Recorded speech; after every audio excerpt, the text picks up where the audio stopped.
The Vatican comes to the defense of the worst of the worst. How do I know this? Well, just recently, the state of Missouri executed a child murderer by the name of Johnny Johnson. In 2002, Johnson lured a 6-year-old girl, 6 years old, 6-year-old girl by the name of Casey Williamson. He lured her and then tried to rape her. And Casey, and this is such a sad story, Casey put up such a fight. And Johnny Johnson murdered her, brutally murdered her. And who came to the defense of Johnson? Because the state of Missouri said this guy's worthy of death. And who came to the defense of Johnson? Pope frickin' Francis. That's who. Pope Francis came to the defense of Johnson.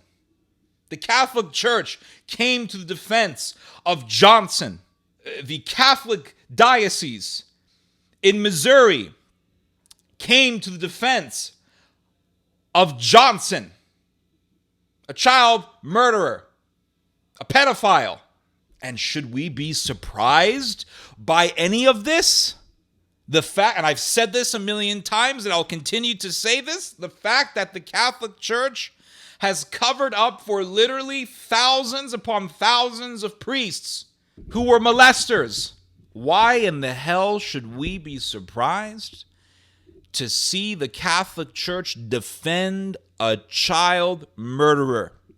Someone who wanted to rape a 6-year-old girl and brutally slaughtered her. So the state of Missouri sentenced this child murderer to death. Before his execution, the Catholic Church came to his defense and begged the state of Missouri to not kill this bastard. Well, the state of Missouri said, okay, we're going to put a stay on his execution. And the Catholic Church was in jubilation. They were in awe. They were celebrating the fact that this guy's death was postponed. Oh, the government put a stay on his execution. Wow, we are in a state of jubilation. Well, you know what the state of Missouri did recently? They killed his ass. Rightfully so. And so now the Catholic Church is mourning the execution of a child murderer. I mean, this is insane. Like, I'm trying to wrap my head around this. And amazingly, right? I loyally went to Mass for almost 6 years, Catholic Mass. And I defended the Catholic Church for years. I debated people on the internet defending the Catholic Church. And I have seen the evils that are within the institution of the church numerous times, personally in my own life. I've seen priests who were sexual predators. There was a deacon that I used to see assist in the Mass who was a pedophile, a deacon Orr, O-R-R, if you want to look him up. I knew a priest who covered up for a pedophile, Father Christopher Phillips.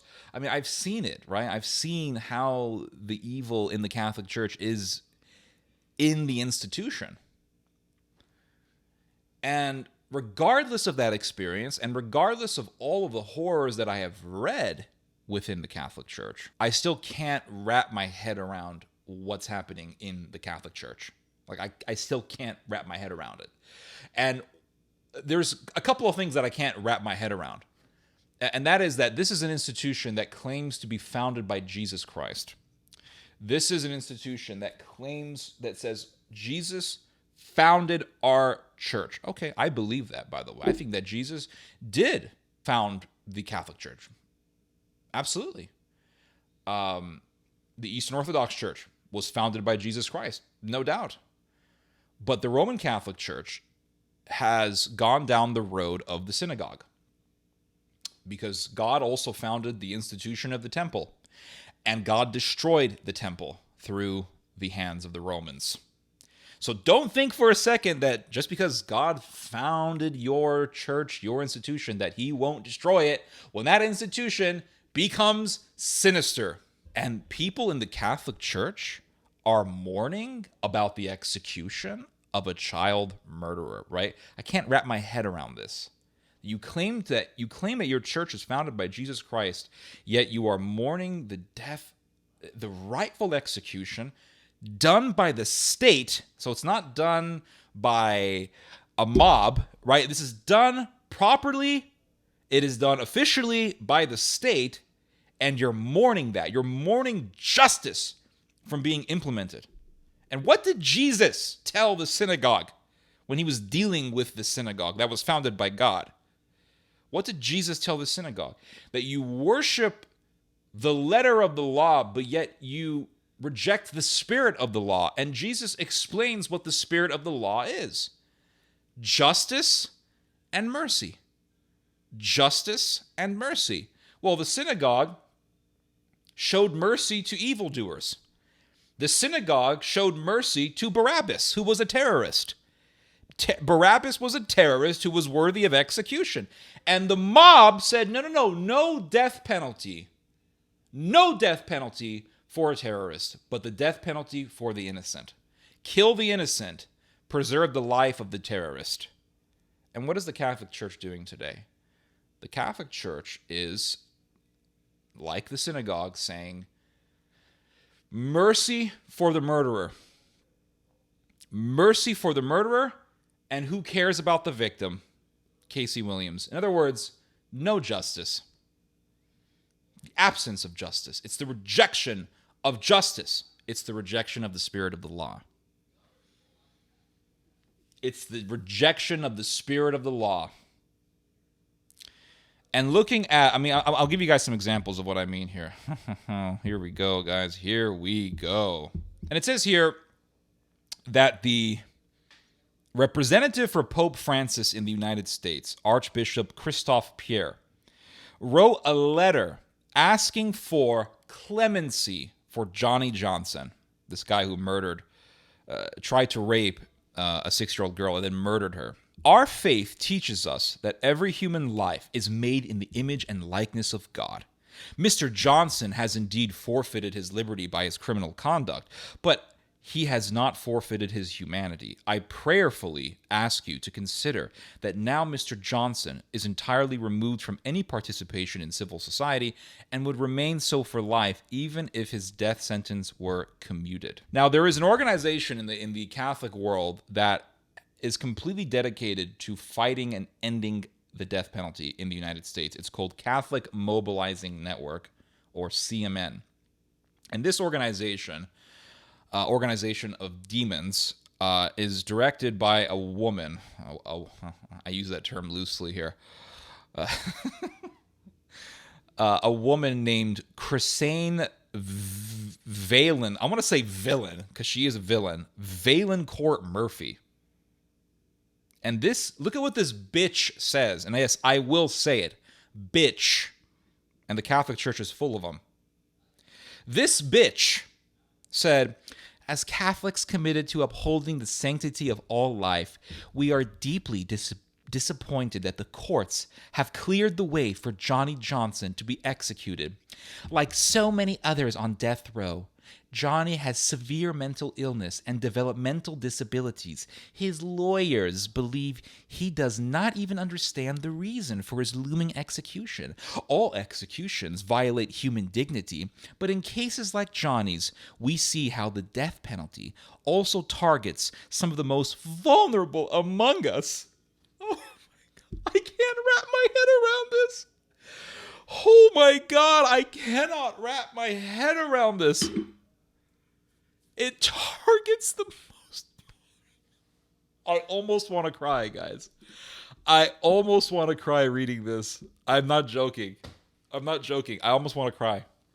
Because this is so evil. Like, this is the face of evil right here. Face of evil. This is the face of evil. The most vulnerable are children. People with disabilities, like not murderers and rapists. people who have mental deformities. I mean, people with real deformities, people who are really, really defenseless, right? The elderly are amongst the most vulnerable, right? People who are very, very old, who can't think for themselves, who can't care for themselves. Obviously, yes, those are amongst the most vulnerable. Babies, unborn humans in the womb, children, toddlers, these are the most vulnerable. And who targets them? Murderers, rapists, pedophiles, child molesters. Absolutely, yeah. These are the ones that target the most vulnerable. And what does this bitch say? She says that executions, the institution of the death penalty, targets some of the most vulnerable among us. In this case, in her warped head, in this bitch's mind, the vulnerable is a guy who lures a 6-year-old girl into some barn, into some room, building of some sort, to rape her, and then murders her. That's, in her sick mind, who is amongst the most vulnerable. So then she goes on to say, this bitch goes on to say, we stand in solidarity with Catholics throughout Missouri and across the country who will pray and bear witness to this atrocity. Oh, no. So in other words, let's not talk about the atrocity that he committed. Let's just call this person a victim and say that him being executed is an atrocity. How? This is so sick, guys. It is so sick and evil and twisted. And it's like, there's a couple of things I just can't get my head around. That these people claim that their institution is founded by Christ, and yet they defend child rapists, murderers, and pedophiles. I agree with that Jewish professor. What's his name? Robert Blecker. You know, Robert Blecker, he talks about people in death row and how they live, right? Because the Catholic Church says, well, these people should just be they should just live for the rest of their lives in prison, right? Oh, okay. Well, Robert Blecker talks about how death row inmates live. The state allows death row inmates to play softball in the prison, to play board games, to play cards. They can have televisions. They can have potato chips. They can have all sorts of goodies as they're in prison. So I guess the Catholic Church says that this is good, right? That, you know, the worst of the worst should be treated in this way. That basically they should be given a hotel, right? Not punishment, but a hotel, right? Anyway, you guys just heard some theology. God bless.